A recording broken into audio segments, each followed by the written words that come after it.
السلام علیکم ورحمۃ اللہ وبرکاتہ۔ الحمد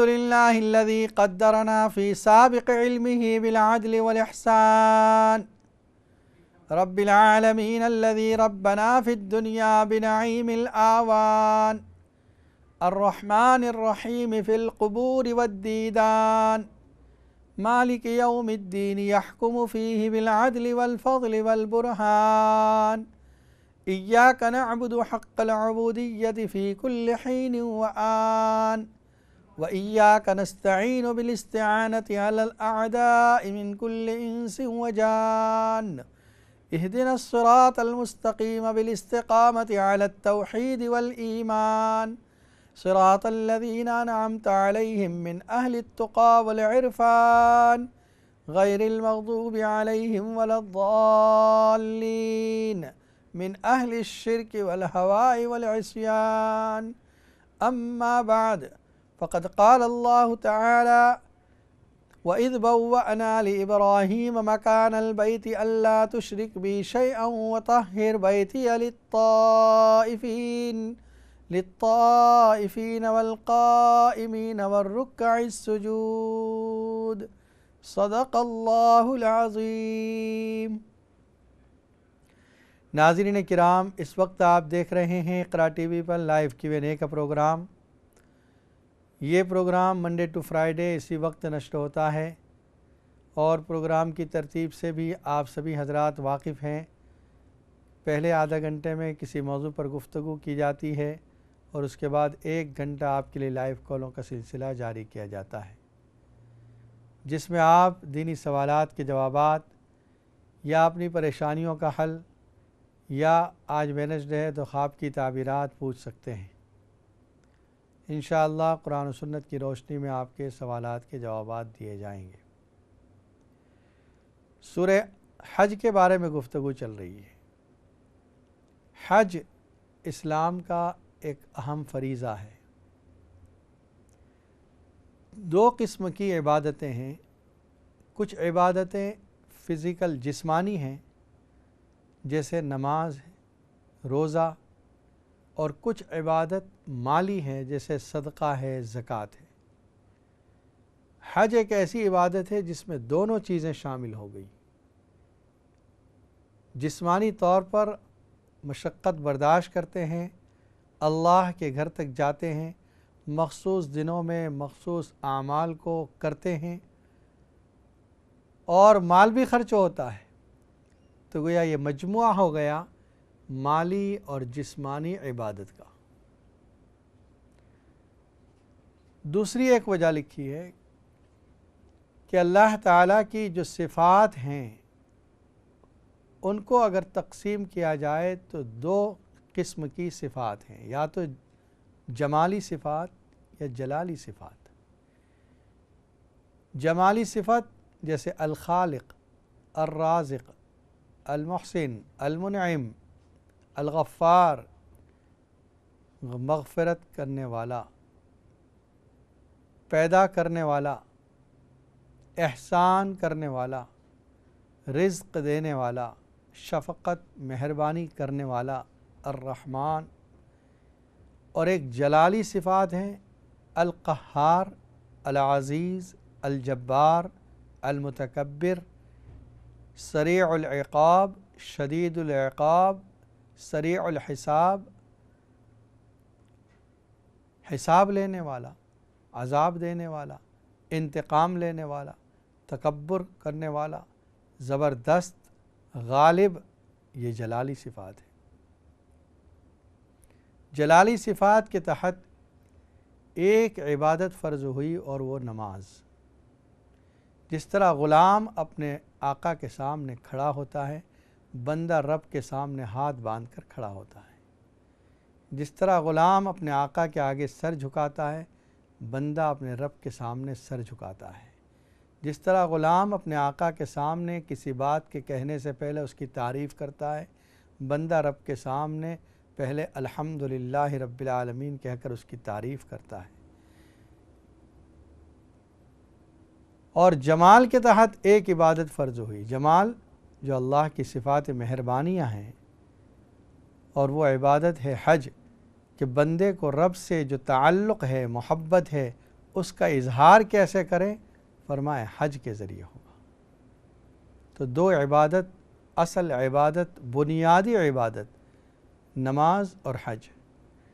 زکوٰۃ جو ہے یہ نماز کو کمپلیٹ کرنے کے لیے تتمہ ہے، مکمل کرنے والی ہے یہ، اس لیے کہ اللہ کی بارگاہ میں حاضر ہونے میں سب سے بڑی رکاوٹ مال ہوتا ہے۔ جس قدر جس کا مال بڑھتا ہے، اللہ کی طرف حاضری میں رکاوٹ بنتی جاتی ہے، اس کی نمازوں میں پابندی کم ہوتی جاتی ہے۔ اس لیے اللہ نے اس مال کی محبت کو نکالنے کے لیے زکوٰۃ فرض فرمائی، گویا یہ مکمل کرنے والی چیز ہے نماز کو۔ اور روزہ یہ حج کو کمپلیٹ کر دیتا ہے، کہ روزے کے ذریعے سے وہاں ترک شروع ہو جاتا ہے، اللہ کی محبت میں انسان کھانا پینا چھوڑتا ہے، اللہ کی محبت میں انسان اعتکاف میں بیٹھا تمام تعلقات کو چھوڑتا ہے، 10 دن کے لیے مسجد میں مرد اور عورتیں گھر کے اندر صرف اللہ کے ساتھ ایک تعلق قائم کر رہا ہے۔ رب کے کہنے پر کھانا، رب کے کہنے پر کھانے کا چھوڑ دینا، یہ روزے کا درس ہے، سبق ہے۔ اور پھر رب کی محبت میں اس قدر مست ہو جاتا ہے کہ جیسے ہی رمضان ختم ہوا، حج کے مہینے شروع ہو جاتے ہیں، رب کی حاضری، رب کے دربار میں حاضری کے لیے جاتا ہے۔ تو محبت اور مہربانی کی وجہ سے حج کی عبادت فرض ہوئی، جمالی صفات کی وجہ سے۔ تو دو اصل عبادت اور دو کمپلیٹ کرنے والی عبادت، باقی وہ اصل جو ہے شہادت کا پڑھنا، یہ تو ضروری ہے، لازمی ہے۔ تو 5 پلرز آف اسلام اگر دیکھیں آپ، 5 جو ستون ہیں، سب سے بنیادی ستون کلمے کا اقرار ہے، اشہد ان لا الہ الا اللہ و اشہد ان محمد عبدہ و رسولہ، اس کا اقرار۔ اور پھر جو 4 فرائض رہ جاتے ہیں ان کو اس طریقے سے ڈیوائیڈ کیا جا سکتا ہے، صفات جمال کے تحت، صفات جلال کے تحت۔ دونوں کے اندر بالکل تضاد ہے، جلال اور جمال جو ہے، جس طرح آگ اور پانی ہوتا ہے، اسی طرح دونوں کی عبادت میں بھی بالکل تضاد ہے۔ نماز میں انسان جب حاضر ہو رہا ہے تو کہا سکون کے ساتھ آؤ، دوڑتے بھاگتے مت جاؤ نماز کے لیے۔ بہت سے لوگ جب نماز کھڑی ہو جاتی ہے، یہ مسجد میں ہوتے ہیں، وہ رکوع میں امام گیا، دوڑتے ہیں، ایسا دوڑتے ہیں کہ باقاعدہ پوری مسجد میں دوڑنے کی آواز آتی ہے۔ فرمایا بچو، علیکم السکینۃ والوقار، تم پر سکون اور وقار لازم ہے جب تم نماز کے لیے آؤ۔ تو گویا سکون کو ترجیح دی گئی، فضیلت دی گئی، حتیٰ کہ نماز کے دوران بھی کان نہ کھجاؤ، داڑھی سے نہ کھیلو، کپڑے سے نہ کھیلو، بلکہ سکون کے ساتھ۔ جتنے اعضاء پرسکون ہوں گے، دل میں بھی سکون آئے گا۔ جس کے اعضاء پرسکون نہیں، اس کے باڈی پرسکون نہیں، کہیں ہاتھ، کہیں پیر، کہیں آنکھیں ادھر ادھر ہو رہی ہیں، اس کے دل میں سکون نہیں۔ اور جس کے اعضاء میں سکون ہے، اس کا دل بھی پرسکون ہے۔ تو یہ پرسکون، اور اس طرف حج میں دیکھیں، کہیں کعبے کے ارد گرد چلایا جا رہا ہے، کہیں اکڑ کر چلنے کا حکم دیا جا رہا ہے، کہیں وہاں سے نکل کر صفا مروہ کی طرف چلنے کا، درمیان میں میلین اخضرین میں تھوڑا تیز چلنے کا حکم دیا جا رہا ہے، یہاں سے نکل کر مکہ سے نکل کر منی، مزدلفہ، عرفات چلنا چلنا چلنا، یہ عبادت ہے۔ وہاں سکون عبادت تھی، یہاں چلنا عبادت ہے۔ یہاں کہا گیا ادعوا ربکم تضرعا وخفیہ، آہستہ مانگو اللہ سے، دعا کرو، آہستہ کرو، اور وہاں زور سے کہو لبیک، زور سے پڑھو۔ فرمایا حاجی کا ترانہ ہی لبیک لبیک ہے، یہ اس کا شعار ہے۔ دونوں میں بالکل فرق۔ یہاں زینت اختیار کر کے آؤ، خذوا زینتکم عند کل مسجد، جب بھی نماز کے لیے آؤ زینت کر کے آؤ، اچھے کپڑے پہن کر آؤ، اور وہاں زینت کو ترک کر دو،